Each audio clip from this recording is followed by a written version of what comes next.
Moving on to the second broad category of conflicts of interest.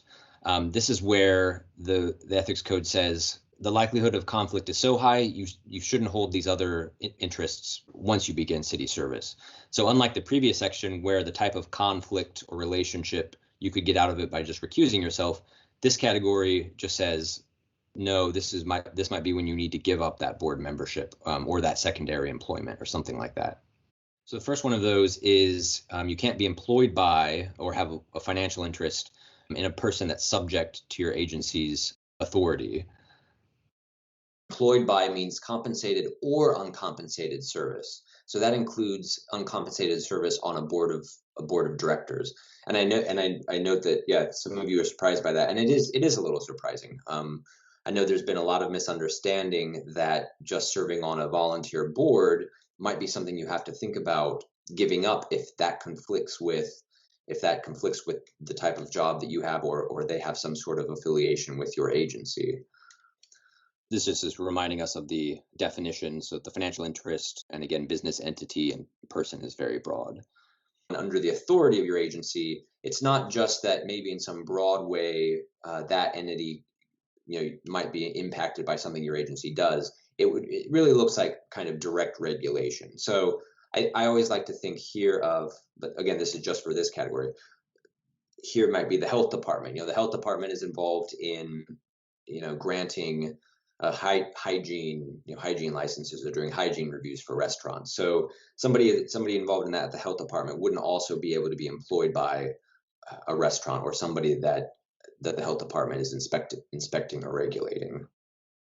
A second category is, you can't be employed by or have an interest in somebody who is negotiating or already has a contract with the city or a city agency, but under a couple of narrow situations. One is the contract has to benefit or be administered by your agency, or the contract is worth more than $1,000 and your duties substantially relate to that contract. So, very broadly, what that means is, say a particular construction company or a particular development agency or nonprofit had an agreement with your agency, you wouldn't be able to then also sit on the board of that nonprofit.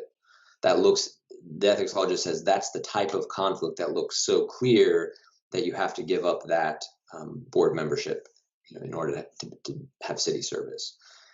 I like to think of it too. I mean, on the flip side of that, I know some people have said, well, I like the impact I can make on those boards, or why should I have to give that up just because I'm now working for the city?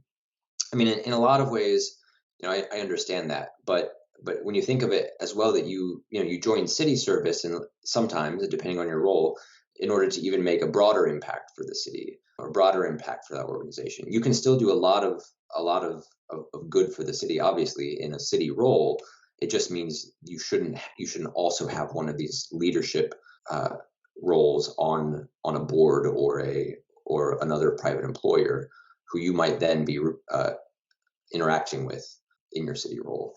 So you could still be involved with that organization, as a volunteer or in some other way. It's just these sort of leadership or employment categories that the ethics code cares about. The third thing that the ethics law says, you just can't do, you shouldn't assist or represent someone for contingent compensation. I mean, that's kind of common sense here. I won't charge you unless I can get you a favorable result from the city. I mean, that's sort of a clear ethics issue. And there's this catch-all, and it's really the bottom line of any potential ethics conflict. The ethics law has clear do's and don'ts, which we've just discussed, but it's also about public perception. You shouldn't hold any other employment apart from the city if that would impair your impartiality or judgment. And that gets at the heart of the ethics law concern about, not just actual conflicts, but what might look like an appearance of conflict. And that's kind of where an ethics mindset might come into play. If it just feels like, if you could see it making some kind of headline or causing some sort of problem for your agency or yourself, let's talk about that before it becomes an issue. And it's really the bottom line of any potential ethics analysis. The law does have clear do's and don'ts, but ethics is also about how the public might perceive things. And it's about seriously asking yourself if a particular relationship, would impair your independence or your judgment or your ability to put, the citizens of Baltimore first. The law also has a post-employment restriction. So it sort of talks about what the extent to which you can go into the private sector after leaving the city. And sort of as a general matter, the law says that you're not allowed to represent or assist a party other than the city for compensation if what you're going to be doing for that other party involves a city matter that you significantly worked on while you were employed by the city. The idea there is, it shouldn't look like you're switching sides. You've worked on something for the city and you're going to a private entity and then, using your city involvement or city knowledge to help that private entity then. This section hasn't been interpreted to flatly bar any employment with an entity after you leave the city, just because that entity maybe did something with your agency, but it looks to the real subject matter that you'd be working on. So it looks to identify the particular matters where you were involved in the city in a significant way, and then it says you can't then go and assist, switch sides and assist the other party on that matter. So an example would be, if you work on an agreement with an outside party in your role in the city and then leave the city and then go do work under that same agreement for the outside party, that's probably the clearest prohibition here. And even though there's no time limit per se, a lot of matters do end within a reasonable time. I mean, if you have left the city and a contract that you were working on expires, maybe it's case by case, but maybe you could then go work on a private entity who's trying to get a new contract with the city because you didn't do any work on that new contract. The State Ethics Commission has said this is all very case by case. So if there's a question there, feel free to give me a call and we can try to discuss it. There's an additional requirement for elected officials. For 1 year after you leave an elected position, you can't represent or assist a party in a city legislative action. So there are some exceptions to this second category of conflicts as well, and they're pretty similar to the exceptions in the recusal scenario.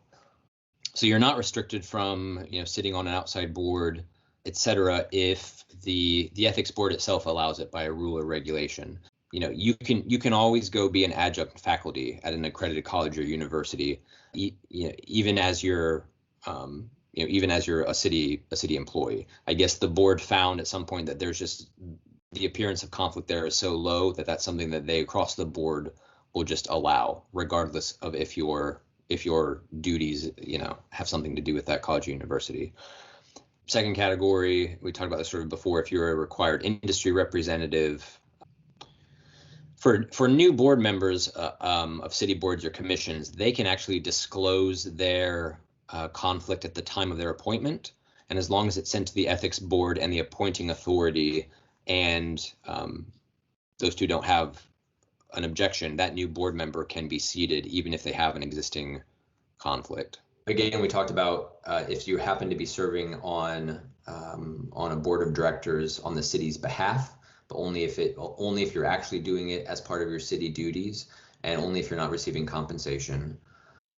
And there's also sort of a catch-all for extraordinary circumstances where the mayor could approve an exemption for secondary employment.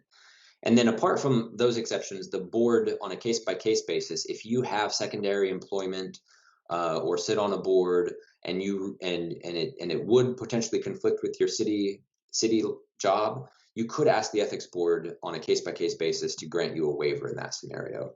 And the board has a process for doing that. So if that's ever something that you're interested in talking about, please let us know. We've talked about a lot of sort of don'ts that the ethics law has. So what can you do?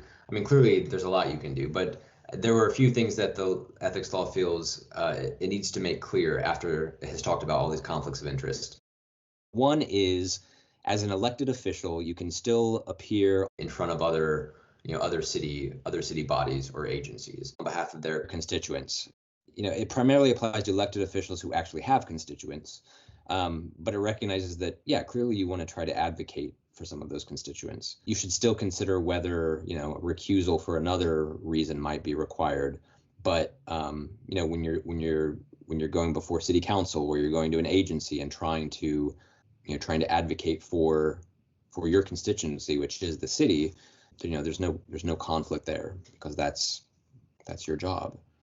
Yeah. Second, just because you happen to be an employee or a city official doesn't mean that you stop being a private citizen. You can still use and enjoy in anything that the city offers to private citizens, public parks and public buildings. You can still get permits for things like that.